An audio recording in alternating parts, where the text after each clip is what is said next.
Do you think American youth soccer undervalues dribbling? Are we developing too many pass-first players who lack the bravery to take defenders on? I think that's a question that has a lot of layers to unpack that could kind of take us in different directions. And so, ultimately, I think as coaches, what we coach is our interpretation of the game. And so, on my end, I value the individual creativity on the ball, the ball mastery. Um, and so, I think it takes a lot of patience to allow for players to refine their technique throughout their early stages of development, right? And so I lean more towards that camp of let the player have the ball at their feet, enjoy the game, start to build love for the ball, in hopes that they continue to refine their technique in a short time. So then we can start to focus on passing and receiving and more team concepts, right? And so um, first share your insights.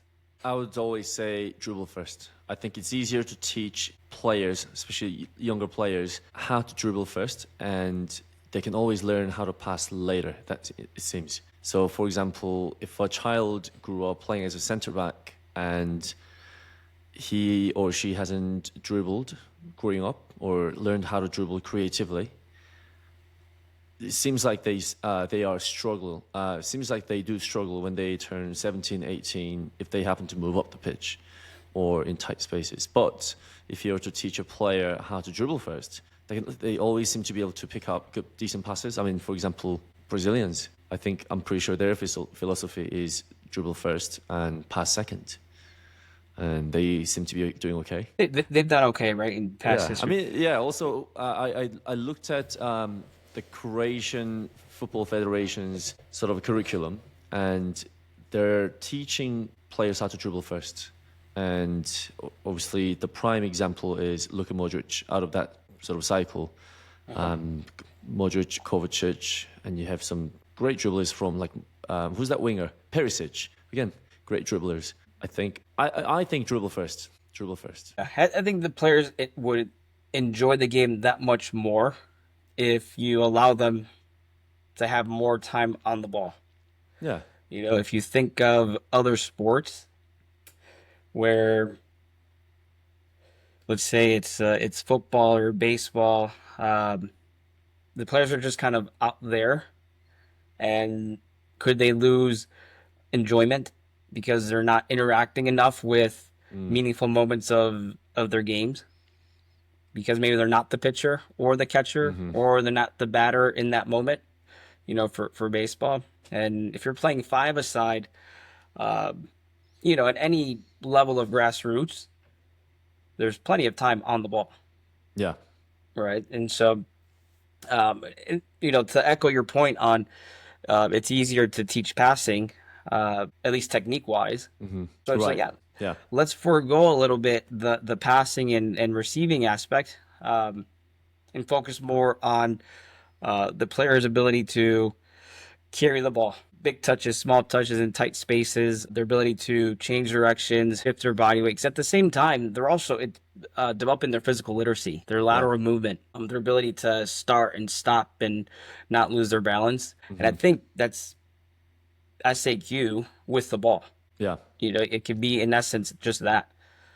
I mean, And also, as if you go ahead. sorry, but if you look at one of the greatest team of all time, Spain when they won the Euro and the World Cup. If you look at their midfield lines of Xavi, Iniesta, and Busquets, they're obviously fantastic passers, but you can't get near them because if you put them under pressure, they will simply dribble out of that tight space. I think it's that sort of base of, again, literacy, right? That dribbling. So I think imagine if they could only play passes but not dribble. I don't think I they would be think playing for that team because there's plenty of other players that can do that, right? But they quite don't make it. it limits your ability to impact the game because you have less resources to impact the game. So if you're a pass only player, you either have to be the best pass only player on a very good team to be effective. Yeah. And Well said. sometimes that does come, the stars align, and you do get that. Yeah. Right? But but at the same time that we're focusing on dribble first, pass first, there's also needs to be some intentionality behind a reason for executing either one. Mm-hmm. Meaning the player, what is their thought process, their decision making ability during the match, right? So as a coach, um, I think you kind of have to blend together the technique and then also the decision making, and how do you do that, Mm-hmm. right? And so uh, at the moment, what we teach is, can you beat your player 1v1? Is there space behind, right? And use your tools to try to penetrate Yeah. by dribbling. If you can't, because maybe it's a 1v2, your number's down. Well, what can you do? Can you change directions? Can you turn and hide the ball to play backwards? Or do you want to give it a shot and dribble past them? Because you might, and they might enjoy that. Mm-hmm. And because of that level of success, they're like, I want to keep dribbling. Yeah. And that's okay too, Mm-hmm. because what is the final outcome? Are you getting the ball up the field into scoring opportunities? And if you are, who am I to say you're doing Yeah. it wrong? Yeah. Exactly. Right. Now, alternatively, let's say it is a 1v2 and you try to get past them, and you don't get past the first player. Maybe at that moment the coach says, "Hey, what was another option? Well, I could have picked my head up and found a teammate. I could have changed directions, and it could have been any of those options. But ultimately, are you helping with the decision part of the game so the player understands the why Mm-hmm. behind those decisions?" So if we fast forward, the examples you brought up of Spain, was it 2010? Yep. So they dribble with a purpose, not for the sake of, I just like having the ball on my foot. Yeah. Right? They're dribbling. There's more intentionality because they understand, uh, the higher level concepts within the game that a grassroots 5v5, 77, 99 player still doesn't understand. They don't have that foundation just yet. Um, but if we're looking at, say, the bigger picture, and we have the U.S. men's national team, and if you look at the players that are performing well on that national team side, they are either they go out to Europe early, and obviously that can be a whole different topic. But if you look at the players that are born and raised here, I think what I'm trying to say is there's so much emphasis on playing in structure and going after the results at youth level. Dribbling seems to be sort of kind of second priority, and it's always the positions and passings. And if he runs there, you got to play that pass rather than, yeah, have a go, especially defenders in the back, in possession. Well, you don't always have to, connect with the midfielder. What if you drive up the pitch? Or in transition, instead of just kicking it out, well, how can you problem solve? What's the other way around? Maybe you can dribble out as well. I think because clubs will always say technical development first, but coaches individually within the club setting, they seem to be wanting to win more than the club are preaching the technical development. Do you know what I mean? So it becomes less and less dribbling and more bigger and faster, or dribbling, kids who might be better at dribbling up top and the big ones in the back and booting it out. And it just becomes ugly all around, right? And you see kids playing specific positions even at such a young age of like under 8s and 9s, and he's not that position, he's this position. Or even, again, players get used to that when it comes to you. I'm a defender, I'm not a striker. Or I'm a striker, I'm not a defender. Why can't you be playing both? Try what you do in different positions. Come up with different problem-solving skills. Yeah. So, what you're alluding to is what I was also thinking about when you first asked your question on dribble first, pass first, and all that. And so, uh, we're in a pay to play model here, And what's something tangible that parents can really measure success? Results. The win at the end Yeah. of each game. And uh, now they're getting some validation as to I'm spending, relatively a lot of money, Hmm. and my kids are winning, and they're playing at this tournament, this event, in whatever division, and they won a trophy. But how did they win that trophy? Yeah. Is my approach. Yeah. What was their style of play? How much of the game did your player impact when they interacted with the ball? Hmm.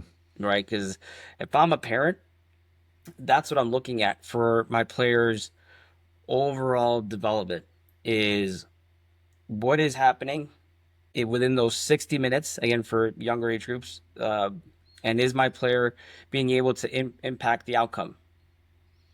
And if they're more so a passenger within that setup, maybe that's not the environment for them. Maybe they need to be at a less competitive environment where they are allowed to dribble more and uh, have more interactions within the game. Hmm. And once they do compile those touches, well, let's move them back up again. And so it's very fluid. And it's very, again, it's subjective. But because of this pay to play model, um, I think parents and coaches alike need something tangible to measure success. And winning carries a lot of weight, Yeah. and because development is, lifelong, how do you tell a parent to be patient in the process when maybe results aren't going your way, or maybe when a player isn't refined enough technically to have success, but you extend the timeline far enough, and you're like, okay, I'm glad this coach was laying the foundation because now we're reaping the benefits. Yeah. So we had a little bit of adversity. Our goalkeeper was stripped of the ball, and we got scored on, and we lost the game. But what about the rest of the interactions did the goalkeeper have with the ball? Did they Hmm. have success? Were they comfortable in passing to whomever, or was everything just out of panic, kick it long because they're afraid to get scored on in a meaningless U10 game, Yeah. right? And Yeah. so I think it's tough um, to not have results go your way because it doesn't feel good. It doesn't feel Yeah. good. No. Even as a coach, as a competitive coach, you want to No. win, I right? agree. And so Yeah. sometimes you have to put aside your, I'll call it your ego, for the sake of the player and the team's development. Yeah. But do you think the fact that, again, like to your points, pay to play, results that shouldn't matter? Do you think the whole overall, because it's happening nationwide, do you think it's hurting the national team side because of our grassroots, the way we are teaching the kids? I think ultimately, yes, yes. Our coaches, uh, they shape our players, right? And so, what is their approach? Because if we could all be coaching for different reasons at different organizations, but if our ultimate goal is to not hold players back and maybe funnel them to the national team, well, then we all need to align Hmm. in our approach, in our Yeah. methodology. And so, a win for a club is promoting a player to an academy team at U13, U14. I think that's a win. You've done your job at grassroots to develop them to the point where at the highest level of youth soccer, they were recognized, they were identified, uh, and now you help them along to continue their growth. And Yeah. at that academy, let's say U13, um, what is their next immediate, uh, bless you, what is their next phase of development? What is that coach working on to then help them maybe achieve U14 or U15 national team call-ups? Right. And then at Hmm. U15, what are they doing there to then continue to foster this growth so they get to the national team? So I do think that everyone plays a vital role. Hmm. You know, and Absolutely. not one is not more important than the other, in Yeah. my opinion. Hmm. I think as a as a coach, what is what do you enjoy, and where do you serve best players? If you don't enjoy working with college age players, but you're there because of uh, what it provides for your resume, are you finding enjoyment? Are you helping along, these players, or are you better suited working with younger players at, let's say, again, a U13 academy? Maybe that's where you're best suited for. Yeah. You know, at the moment, I enjoy working with grassroots younger players. I don't care to work with quote unquote elite players. 'Cause at the moment, I find a lot of enjoyment, again, letting players find success with the ball. Light bulb moments. Exactly. Yeah. And Yeah. igniting their love for the game, their enjoyment for it. Yeah. And like I said earlier, it's the game I teach is an interpretation of how I view soccer. Someone else could teach it much Hmm. differently. And so, are they right or wrong? It's tough to say. But Yeah. are there players moving along the system to higher levels? I think that's ultimately how you could judge what's working and what's not. Do you think there is a unity coming down from the US soccer, as in what to teach, how style of play? I remember back in the 90s, I'm pretty sure Germany has set a curriculum. They had a 30-year plan. This is how we're going to be coaching the grassroots, and this is how we are going to be winning the World Cup in less than 30 years' time. And obviously they did it. And Japan has one. They started on about 10 years ago.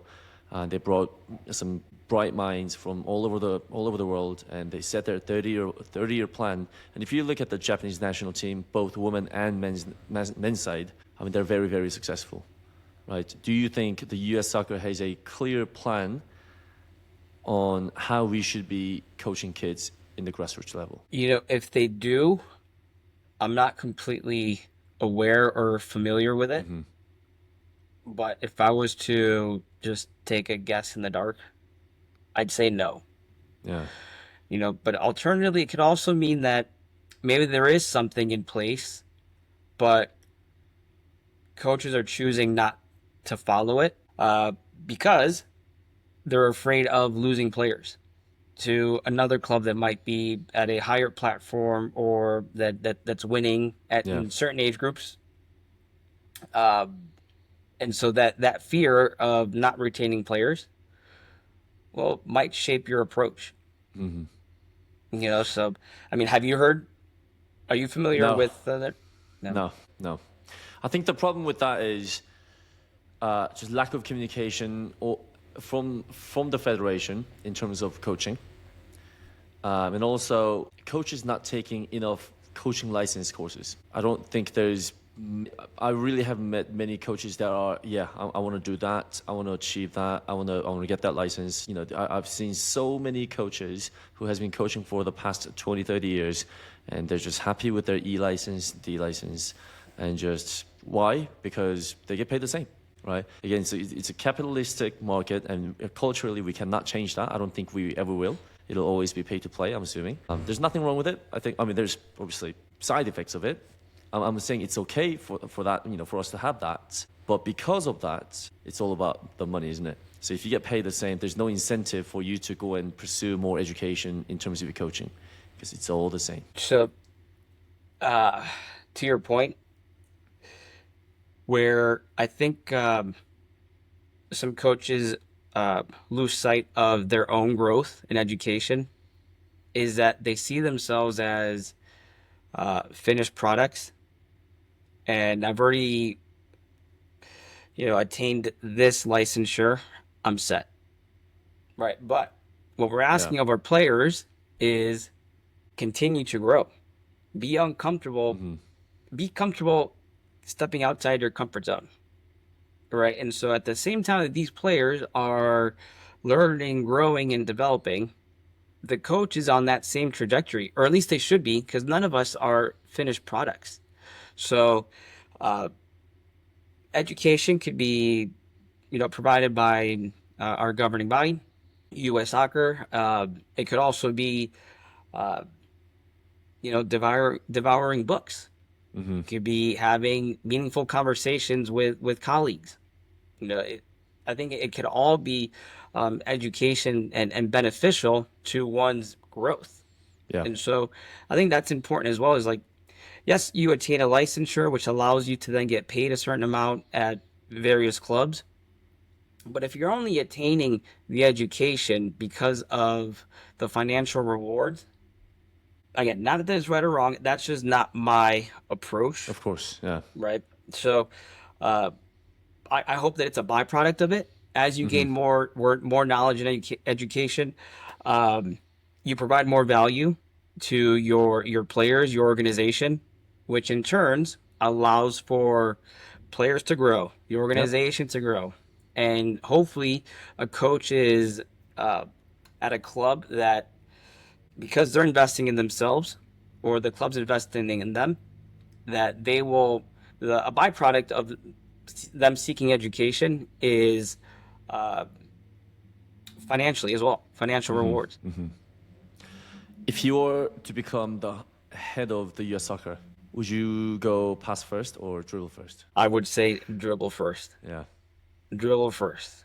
Uh, I think it builds, aside from the soccer components, I think it builds confidence. I think it builds, trust within yourself, Hmm. uh, that you can solve problems without having to pass off responsibility. Um, How to take on risks. how to take on, risk versus reward. Yeah, Yeah. how to take on risk, and um, I think players at younger age groups are should be more willing to take risks. Hmm. Before they're stifled by the adults surrounding Pass them. the ball. Pass the Yep. ball. And so uh, I think we want to expedite development. So what we see in grassroots on Saturday and Sunday, we want it to look exactly like what we see on TV. Hmm. But we're dealing with two different stages of development. One is just starting out their journey, and one's already at the pinnacle of their career, right? And so it shouldn't look very similar. It should look very much different. Yeah. Yeah. And so I think it's managing expectations. If we, I, I'll take on the uphill battle of changing the culture that we have here in the U.S. And maybe it's just in my immediate community of people and coaches and clubs, uh, in the sense of, let's value our players' enjoyment with the ball at their feet. So then they go out into the streets, unstructured play with, again, other like minded individuals that just want to play three aside. Put a couple of garbage bins on either side and just play Yep. 3v3 under a lamppost uh, until mom, dad say it's time to come inside. Because Yeah. uh, that's what I enjoyed. That's how I grew up playing, was Yeah. unstructured, just Yeah. in the backyard, front yard, parking lots. I mean, that's how you get creative as well, isn't it? Not just on the pitch how you're playing, but just getting creative on how to make that team, where to go and play, how to make up the goal. It's all part of it. It's all related. And at the same time that we're developing players, we're developing people, Yeah. right? And so unstructured free play without the supervision of adults, again, in a trusting environment, allows for players to have to resolve conflict amongst each other socially. Because at some point, soccer ends for all of us, Hmm. and they're going to have to go out into the real world and fend for themselves. Yeah. All right. And so I think free play, within uh, our structure allows for players to not only develop that free flowing creative soccer we all enjoy, but also, how do I deal with somebody that doesn't want to let me play? How do I deal with, hey, they told me to play defense and I want to play more up the field. Yeah. And it's like, oh, well, maybe today, based if you can't advocate for yourself, maybe just do that really well until you earn Yeah. a little bit of trust within Yeah. that social setting, and then they're like, okay, we trust you. We're gonna have you play further up the field, or you And might also, find you enjoy playing. yeah, of Uh, course. I you mean, know, you'd rather be playing in a different position that you dislike than just sit on the bench. Yeah. Go out there and play. I had a good experience this weekend when one of the my team played, and my goalkeeper had the ball, and we were up by 2 goals or something. And my midfielder checks in towards the goalkeeper. Keep in mind, this is 7-a-side. Yeah. So my centre midfielder comes towards the goalkeeper. Skylar, pass the ball. Skylar, pass the ball. And Skylar goes, I don't have to. Because he was looking to attract the strikers to get closer to him. So that way he creates more space for the midfielders and the fullbacks to receive. Again, when I heard that, I was like, that's decision making there. And for me, even though he was standing still, that was dribbling. yeah. There's some Yeah. intentionality behind just Yeah. standing on the ball. Yeah, yeah. It's just Hey, let me ask you a attraction question. and release, yeah. Did you hear parents yell either from the opponents saying pressure him, or from your parents saying boot it, get Yeah. rid of it? Every week. That's tough. If you're a kid, Yeah. to not listen to those voices, right? And even though, like, on our end, we could be on edge, like, dude, get rid of the ball because it can get nicked and we get scored on. But I try not to display that. I try Yeah. to remain calm even in that setting, because the player deserves that. Of course. You know, And I not- think I think that's why that moment it really hit me, because the kid was only 9. I mean, they're 9. So for them to just ignore the outside voices of their parents and other grown adults and make his own decision, just be strong with his own personality and his decisions, I thought that was great. That was impressive, just in that moment. Yeah, no, absolutely. I think Yeah. that's it speaks to his level of confidence, Yeah. right? Which is what you want to see. Is players are confident on the ball, and he's Yeah. in a risky position. Right? He's the nearest player to the goal. Yeah. And, and he does make mistakes with his feet, like once or twice every game. But again, try again, try again, try again. Otherwise, how are you going to learn? How are you going to get better? On the other end of the field, another one is shoot it. Yeah. Yeah. And I'm like, I think if everyone's yelling that, now the player, you're adding more anxiety to the situation, more pressure.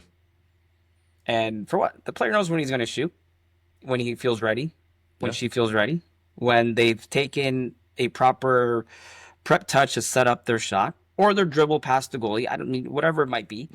But even though you're trying to help and it comes from a good place, you're probably hurting the individual in that sense, because you're just adding more pressure, more stress to a situation that is already pressure filled. 1-on-1 with the goalkeeper. How about that?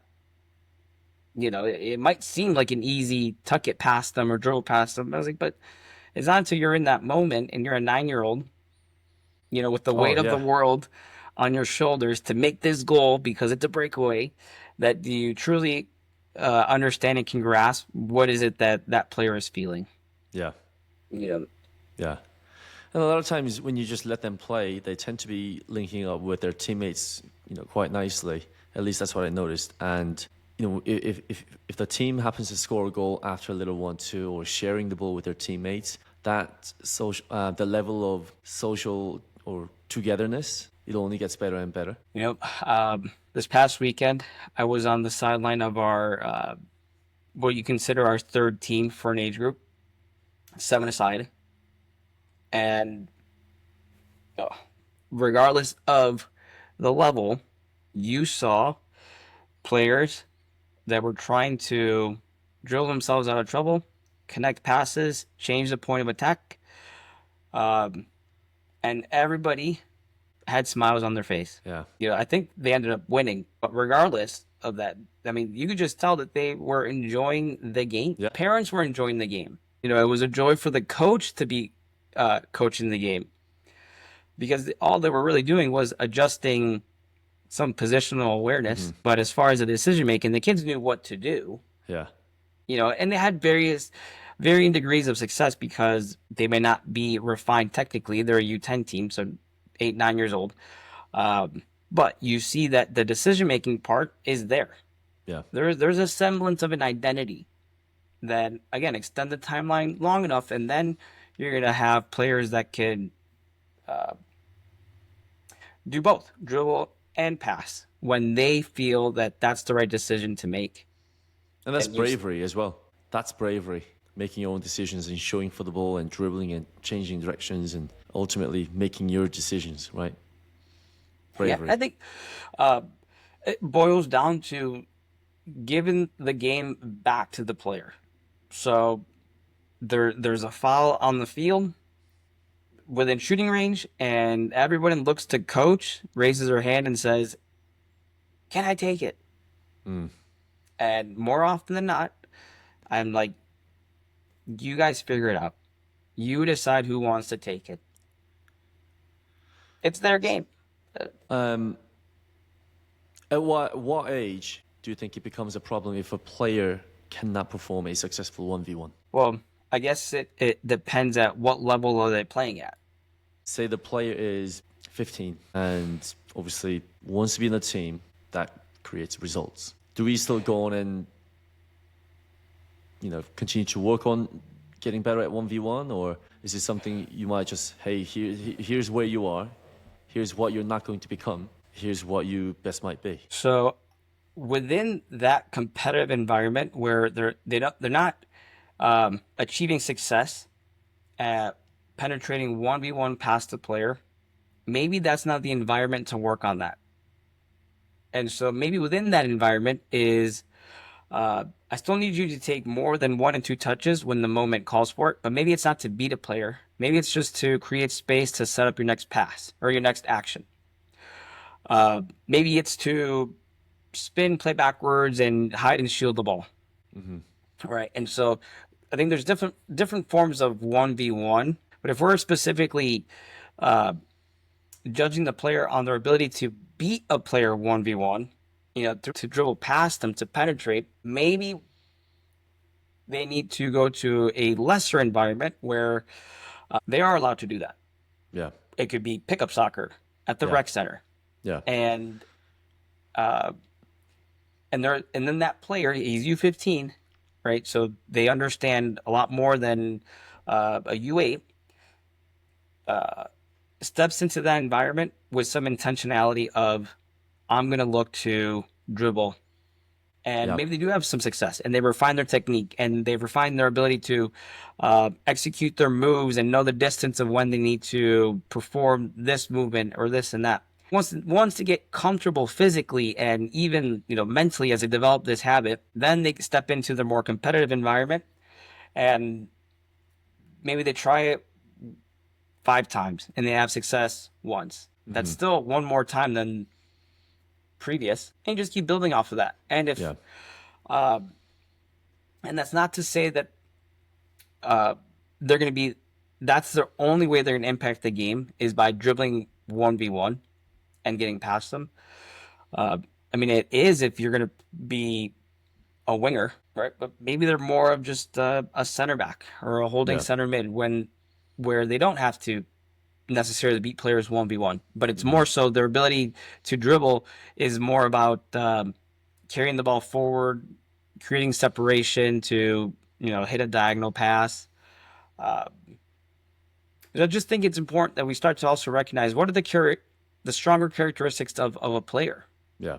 And help them really hone in on those and master them to the best of their ability. And the other areas, just make sure that it doesn't hold them back Yeah. enough. Yeah. You gotta know your personalities. Yeah. Yep. The next one I want to ask you is it's a sort of a big debate between a lot of coaches, I suppose. Are cone drills killing real dribbling development? What are your thoughts on cone drills unopposed? Cone drills, Are they useful? unopposed. And this is like within a team setting, Individual. individual training. Yeah. So I will see comments such as cone drills will never help you. You have to train opposed. And my thoughts are unopposed, semi-opposed, opposed in that order. Yeah, I lean towards that camp. Yeah. Again, ultimately, I think a lot. There's different environments, and they're all tools for development. Yeah. So cones, cone drills, passing patterns, they serve a purpose. Yeah. They serve a purpose. And if we're just specifically talking about learning a move with a little bit of pressure from a static object, the cone, well, now this player, again, a U8 player, they have to get comfortable dribbling towards the cone, setting up their feet in order to execute, let's say it's a scissors or a step over, something where you're feinting left or right. And then they got to push it out towards an angle, right? And to your point, unopposed. But it is opposed in the sense that there is an object obstructing them. So they have to perform this move. And once they get comfortable with the movement, if you stay doing that move on that cone for 6 months, yeah, you're not going to get much out of it anymore. Yeah. You've maximized it. Yeah. At some point, you got to add a little bit more pressure. And that can be pressure from a player that is not as competitive as you. Then you learn, okay, this player is coming towards me. The space between me and them is getting smaller, quicker, because I'm dribbling towards them as well. Oh, now I have to do the move a little bit earlier to account for that. I have to do the move a little bit quicker. It just adds levels of complexity that the player needs in order to implement it to the game. Right? And How so about once they've mastered when- it, ho- yeah. again, Sorry, like carry on. using your, call it formula. Once they've mastered it against a lesser opponent, well, now you're gonna have to do it against stronger opposition. And I think that's how you just keep leveling up throughout. Yeah. How about those people who are saying great dribblers will dribble on instincts? How do you achieve that? How do you think players can achieve that? How do you develop that? Instincts,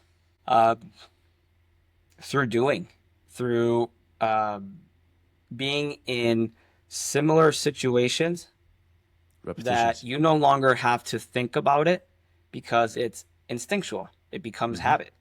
And so at some level within this thing of ours, you don't have to consciously think about it anymore. Your body just reacts. Yeah. But it didn't come from nowhere. It came from somewhere. It's just hard to pinpoint where it came from. We could say it was free play in the favelas of Brazil. We could say it was cone drills. It's hard to pinpoint, but it had to come from somewhere. Yeah. And you want to get to a point where the game is a bit instinctual, because then I think that's what allows for creativity. Yep. Again, it's the Ruud Gullit said something along the line of this. He said, "Football is just a game of pattern, and your job is to recognize that pattern."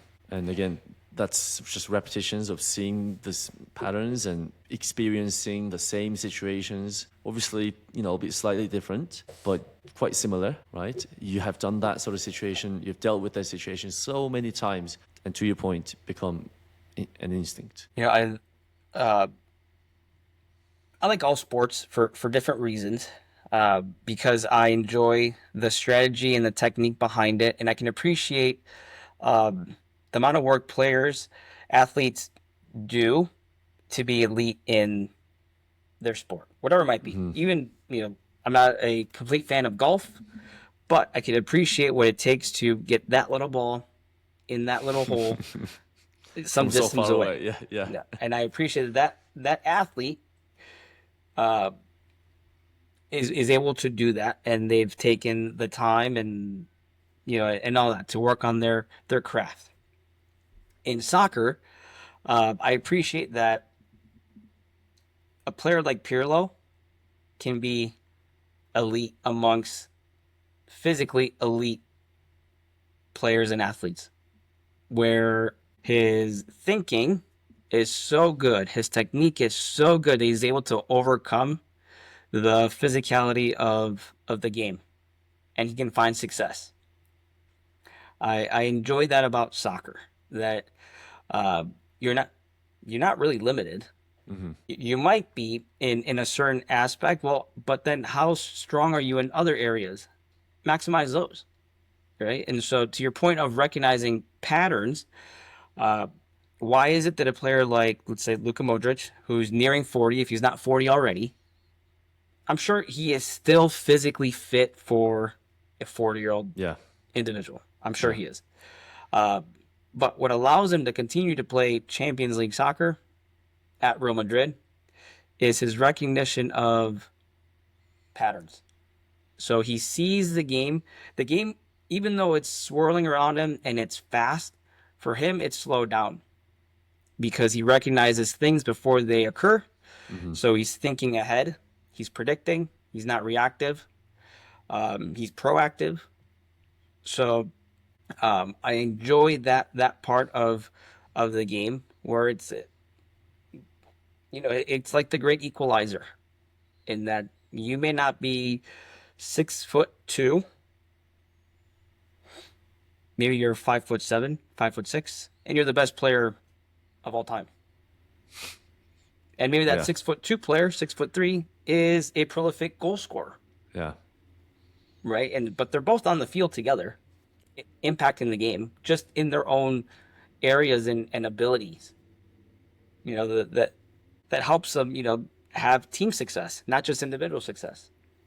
I agree. Last big question for you. Are we so focused on playing the right way that we're forgetting to develop players who can win a 1v1 when it matters most? Are you 1v1 from an attacking or defensive standpoint? Attacking emphasis. So what does that mean the right way? That's my question as well. The clubs will say we play the right way, or this club's way, my club's way, our club's way. But what does that mean? And from what I experienced, mostly it's just formational structure.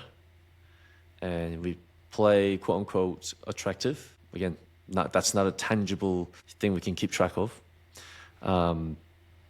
Lots of just sharing the ball, right? So they say. But again, when it actually comes down to it, it's just about grinding results, even at the young level. So yeah, just going back to it, are we forgetting to develop players who can win the 1v1 duels? I think we are. I think we are because of everything that we mentioned that kind of culminates to, is this going to help my team win? Right? And so you stifle a player's ability to want to take this risk, because if it's not successful, it could lead to not scoring a goal, because maybe there was an option to pass, but you're like, I fancy myself, I can dribble past him and then have a better opportunity to score than this player.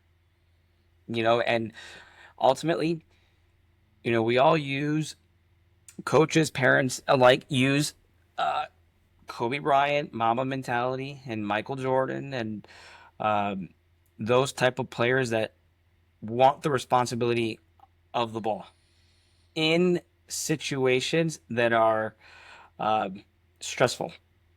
So in game 6, are you shying away from taking the last shot in basketball, or are you like, give me the ball, I want to make sure that my destiny and the team's destiny is in my hands? And so aside from the technique and ability to do that, you have to have the mental strength and courage, that you brought up earlier, to want to take that responsibility on. And that's not every player. It can't be. We're all built different. Yeah. Sometimes it's just the understanding of my role is to give it to that guy and give him as much support to make sure that we get the outcome we want, which is, let's say, win a championship. I remember we used to say you need piano movers and piano players. Which one are you? And do that well. Yeah. You got to know that about yourself. You look around and I'm like, oh yeah, I'm a piano mover here. I'll win the ball cleanly. I'll give it to you. Go and play it. Who I believe it was Spain in the World Cup. Forget who they were playing against, and they were either losing or they needed to win. And they had all the possession in the world. their opponent was pinned in their their box, and they just couldn't get a goal. They couldn't get Yeah. chances on goal. They couldn't get shots on goal. Yeah. Could be Japan. And so, was it Japan? It might be. I'm not sure. And so then, in that, this is this past World Cup. What was it? 2022, 23? Yeah, 22. You know, what stuck Right? out to me was the previous World Cup, Yeah. the most recent one. What stuck out to me was that Spain didn't have any player that was taking players on to disorganize defenses. Yeah. Because, you know, you're in a low block and you could pass. But, and they're just shifting, you know, but you're not really finding any penetrating pass to break the pressure, to allow to shoot. Yeah.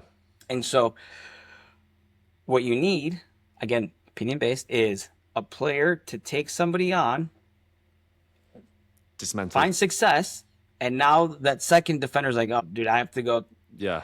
you know, help my brother out. And when that happens, We got the the wheels third start man to running. fall off Yeah. because Yeah, now yeah. everybody has to work in unison to cover and account for that player getting beat. And then that player on the ball can find the pass to find the next pass to then find a shot. But I just didn't see anyone willing to do that. Yeah. But I think What- that's why this Euro, the past Euro, was fascinating to watch, especially the Spanish side, because of the way they were distributing the ball as quick as they can to the wingers, Nick Williams and Lamine Yamal, and they just take on players 1v1, right? Which is very different to the way Spain played the last maybe 10, 15 years. Another good side, Georgia, with Kvaratskhelia, taking on players, hitting them on the counters, taking players on, 1v1s and 1v2s, just being brave with that. But that shows how much the game can change through an individual. Obviously, you know, at that level, system as well, but how much the game can change through that one individual just taking on players. And you know, the game trends in different directions throughout time. Mm-hmm. You know, and then there's a reaction to that, because then your opponents defend a certain way, knowing that your style is, you know, death by 1,000 cuts. Yeah. Pass, right? And so, I think if you want to be impactful, you gotta have a blend of both, and know when to use it. You know, and so how do you have a blend of both? Well, it starts at the grassroots. Yeah. I always said there's 3 tactics in the game, besides team tactics and partial tactics, which is like 2v1, 3v2 type of situation that we always go through in the game. Individual tactic. You know, you've got to be able to come up with your problem solving and take on players 1v1, make your own decisions, right? It's the individual tactic. Can you win that 1v1 duels against the direct opposition? And if you cannot do that, there's no partial tactics, because when the ball comes to you, it's going to break down. And because of that, there's no team tactics. Forget it. And if you're, let's say you're a winger or number 10, and your opposition, right? We're talking about like the highest level, pro, right? Has scouted you, and they're like, this guy doesn't attack 1v1. Right? They've scouted you and they know he's a pass first player. And you've limited yourself. Yeah. You're predictable. Right? And so if you're in one of those critical roles of unbalancing players to create scoring opportunities, how can you be unpredictable? Well, technically by having more tools in your toolbox, in your arsenal. Or get extremely good at one of them, like Arjen Robben, right side, cut inside, and then No one can whips it stop in. him. Yeah. Everybody knows that that's what he's going to do, but he got so good at it. But then there might be that one time where he cuts inside, but then decides to cut back outside. Which, Right? remember when Messi did that in Champions League against Jerome Boateng against Munich, where he cuts inside and cuts back outside immediately, and Boateng just falls down. He ended his career. Yeah, He pretty turned him much, into a statue and ended his Yeah. career. never to be seen again. Right? And so it's that unpredictability that That Yeah. as a defender, it's like you can't. I want to overcompensate because I know that's what he or she tends to do. But if I over, then there's this possibility. Yeah, yeah, yeah. There's duality to that. You can't commit. Yeah, it's that again. That's why the game's so difficult. Decision making in that split moment. So, lastly, what advice would you give in terms of their individual development, in terms of passing or dribbling? What advice would you give a 10-year-old boy or girl that wants to be better as an individual? What should they focus on? I think they have to focus on mastering the ball, and what I mean by that is manipulating it with all parts of their feet, getting comfortable using the bottom of their foot, outside, um, you dribbling with their laces and changing directions and their fakes and feints. Like just get comfortable with that because you're gonna set yourself up for uh, to then a coach being okay. That dude has the ability. Now it's just my job to help them understand how to implement those tools in whatever positional role I have them in.